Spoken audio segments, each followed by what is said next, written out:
আগামী 12 ফেব্রুয়ারি ত্রয়োদশ জাতীয় সংসদ নির্বাচনে ভোট গ্রহণ করা হবে।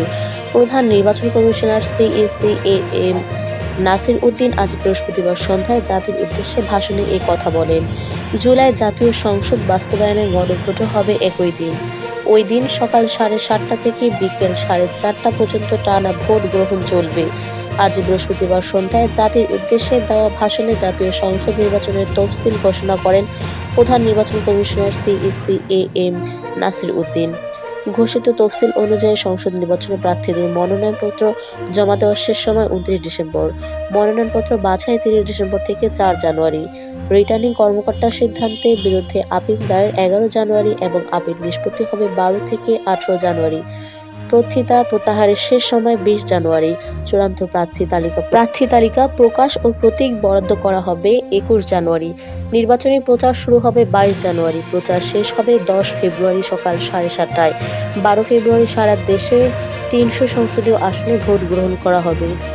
এবারের নির্বাচনে মোট ভোটার 12,76,00,000-এর বেশি। প্রবাসী বাংলাদেশি ভোটাররাও পোস্টাল ব্যালট ভোট দেওয়ার সুযোগ পাচ্ছেন। এখন পর্যন্ত 3 লাখের বেশি প্রবাসী ভোটার ভোট দেওয়ার জন্য নিবন্ধন করছেন।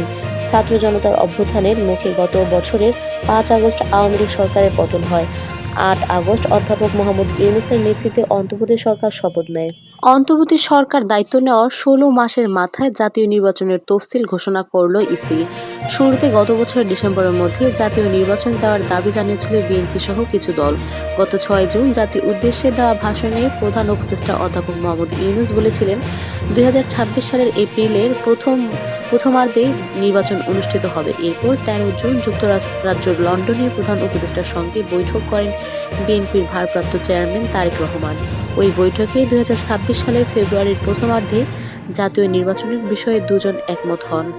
এরপর থেকে সরকার বারবার বলে আসছে ফেব্রুয়ারির প্রথমার্ধে জাতীয় নির্বাচন হবে। ইসিও সে লক্ষ্যে প্রস্তুতি এগিয়ে নেয়। এর মধ্যেই গত 13 নভেম্বর প্রধান উপদেষ্টা ঘোষণা দেন, জুলাই জাতীয় সনদ বাস্তবায়নে গণভোট ও জাতীয় সংসদ নির্বাচন ফেব্রুয়ারির প্রথমার্ধে একই দিন অনুষ্ঠিত হবে। জাতির উদ্দেশ্যে দেওয়া ভাষণে এই দুটি ভোটের দিনক্ষণ ঘোষণা করলেন ইসি। ইসিতে নিবন্ধিত রাজনৈতিক দলগুলোই কেবল দলীয় প্রতীকে জাতীয় সংসদ নির্বাচনে অংশ নিতে পারে। এখন ইসিকেও নিবন্ধিত দল আছে 56টি। এর মধ্যে রাজনৈতিক কর্মকাণ্ড নিষিদ্ধ থাকায় আওয়ামী লীগের নিবন্ধন স্থগিত আছে। নিবন্ধন স্থগিত থাকা দল নির্বাচনে অংশ নিতে পারে না। নিবন্ধিত অন্য দলগুলো এই নির্বাচনে অংশ নেওয়ার সুযোগ পাবে। এর বাইরে প্রার্থী হওয়ার যোগ্য যে কোনো ব্যক্তি স্বতন্ত্র প্রার্থী হতে পারেন। আওয়ামী লীগ সরকারের পতনের পর গত বছরের 21 নভেম্বর এম নাসির উদ্দিনের নেতৃত্বে নতুন নির্বাচন কমিশন গঠন করা হয়। আগামী নির্বাচনই হবে এই কমিশনের অধীনে প্রথম কোনো নির্বাচন।